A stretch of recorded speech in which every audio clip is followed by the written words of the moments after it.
দিব, টাকা আছে কিন্তু এটা যথেষ্ট না, তাই ব্যাংকটা ভাঙবো।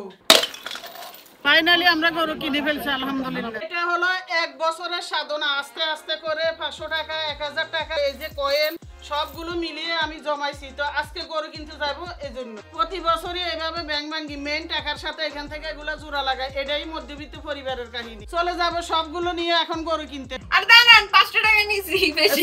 এই কারো আমি যদি ব্যাংক ভাঙ্গি না তো আমার লামিজার লক্ষ্মীর মতো উঠে গেছে। লামিজা করবে না, এই কাম মানে এটা করবে, এটা আমার লাগে করে। আলহামদুলিল্লাহ হয়েও গেল অনেক টাকা। চলে আসলাম গরুর হাটে, হাজারো গরুর মাঝে খুঁজতে খুঁজতে খুঁজতে খুঁজতে পছন্দসই গরু আমরা পাই না। একজনের পছন্দ হইলে আরেকজনের পছন্দ হয় না। এর ফাইনালি আমাদের পছন্দ হইলো কালো মানিক পছন্দ হওয়ার পরে এবার শোভন চলে গেছে হাসিলগড়ে। 1 ঘন্টা পর্যন্ত শোভন ওইখানে দাঁড়িয়ে আছে, লাইন লাগে অনেকক্ষণ দিতে লাগে হাসিল। তারপরে দিয়ে ও যখন আসছে তারপরে গরুটা আমরা নিয়ে কি করছি, গরুওয়ালারা যারা আমাদের দেখলে গরু আবার চেতে যায়, কিন্তু যারা গরু পালছে তাদের দেখলে কিন্তু খুব শান্ত থাকে গরুটা। যাই হোক তারপরে ওনারা এনে টাকা তুলছে, মিনি ট্রাক একটা শোভন ধরাইছে 1200 টাকা দিয়ে। তো 1200 টাকা দিয়ে ধরানোর পর এটা উঠাইতে গিয়ে তো গরুরে উঠাইতে পারে না, একবার ঠ্যাং মোচড়াই পড়ে যায়। এটা দেখে তো আমার খুবই আতঙ্ক লেগে গেছে। গরু কুরবানির গরু যদি ব্যথা পায়, আর এমনিতে আমি তো অ্যানিমেল লাভার, আমি যদি পশু পাখি কোনো কিছু যদি একটু ব্যথা পায় আমার খুব খারাপ লাগে। তারপরে ট্রাকে উঠাইছে এবার শোভন, তারপরে সৈকত, তারপরে সৈকতের ম্যানেজার, ওনারা বলতেছে ওনারা ট্রাকে চলে আসবে। তো ওরা সবাই উঠে গেছে ট্রাকে করে। আর শোভন তো মানে কুরবানির গরু কিনতে গেলে যে কি আনন্দ, হে ট্রাকে উঠে গরুর সাথে চলে আসছে। ট্রাক ফাইনালি বাসার নিচেও চলে আসছে। ফাইনালি গরু নিয়ে আসায় চলে আসছে, এখানে গ্যারেজে এনে বাঁধছে। আর আমরা আসতে ওদের আব্বু সহ কি করছে, ঘাস নিয়ে আসছি, ভুসি নিয়ে আসছি। এখন উপরে গিয়ে বালতি ভরে পানিটা নিয়ে আনবে, খাবার দিবে, মাথায় একটু পানি দিবে। সারাদিন তো ওইখানে না খেয়ে আসছিল না শোভন। কুরবানির গরু কিনে যদি কারো মাথা গরম হয়ে যায় তাহলে মাথা ঠান্ডা করবে আমার এতে। টেনশনে যদি নিজের চুল নিজে টাইনা ছিঁড়ে ফেলো, সেখানে নতুন চুল উঠার জন্য এটা খুবই কার্যকরী। চলে আসছি 30টি প্রাকৃতিক উপাদান দিয়ে আমার হাতের বানানো তেল নিয়ে।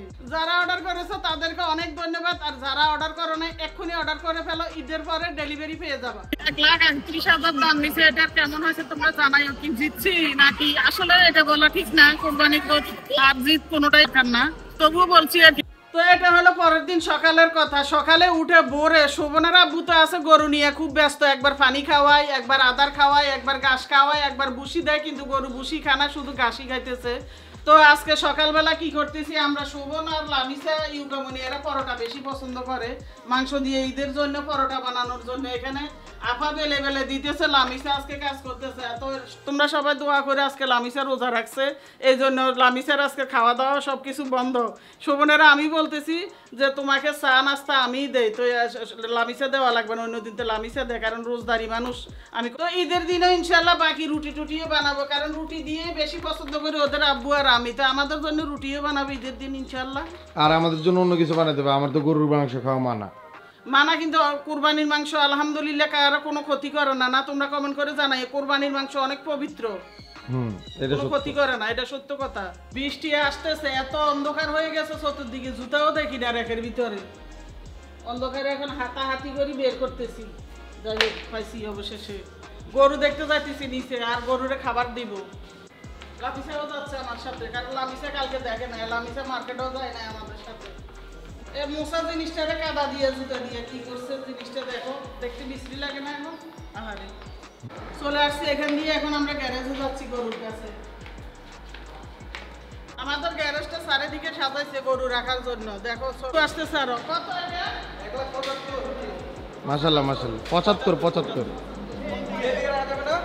চলে আসছিলাম। আমি তো আসো, এই যে আমাদের কালামানিক, এই কালামানিককে আমার উদ্দেশ্য হলো কি তোমাদের বলি, ওদের আব্বুর পছন্দ হয়েছে কালা, এটাকে তার ছেলেরা খুব প্রাধান্য দিয়ে এটাই কিনছে, আর অন্য কোনোটা ধরে না। বলতেছে আমার বাপে যে এটা কিনবে বলছে, পছন্দ হয়েছে এটাই কিনবো আমরা।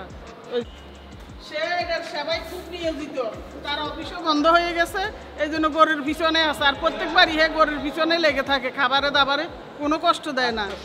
এখন বাতার মার এনে দিছে, এগুলো আমরা মাশাআল্লাহ মাশাআল্লাহ খাইতেছে আস্তে আস্তে না, আর ও দুটোকে আসতে পারবো না।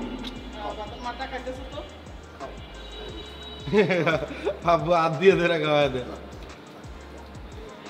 এও অ্যানিমাল লাভার আর কি। আমরা তো গেছি সময় রাত্রে, এখন দিনের বেলায় দেখতেছি, দেখতে কি সুন্দর লাগে না? দিনের বেলা রাতটা কিন্তু সুন্দর সবচেয়ে। কি করব, রাত্রে সবাই অবসর হয়েছে, ওদের আব্বু অফিস থেকে আসছে, বড় ছেলে অফিস থেকে আসছে, শোভন অবসর হয়েছে, তারপরে আমরা গেছি। আরেকটা আসছে, আজকে শুধু গরু আসতেছে আর আসতেছে। এটা কত? এটা জিজ্ঞেস করো কত এটা ভাই? কত? 85। এটা 85,000। মাশাল্লাহ। আর যে সুটকু খাবার নেতারা আছে ওদের গরু। লামিসা ধরতে ভয় পাইতেছে, এই জন্য আমি লামিসাকে হেল্প করতেছি। কিন্তু আমাদের গরুটা কিন্তু এবার অনেক ইয়ে আছে, শান্তশিষ্ট আছে। গতবার একটা ছিল ওরে সালা, গতবার একটা ধরাই যেত না। এই যে আরেকটা বুম্বুল দাস। ওরে ওরে ওরে।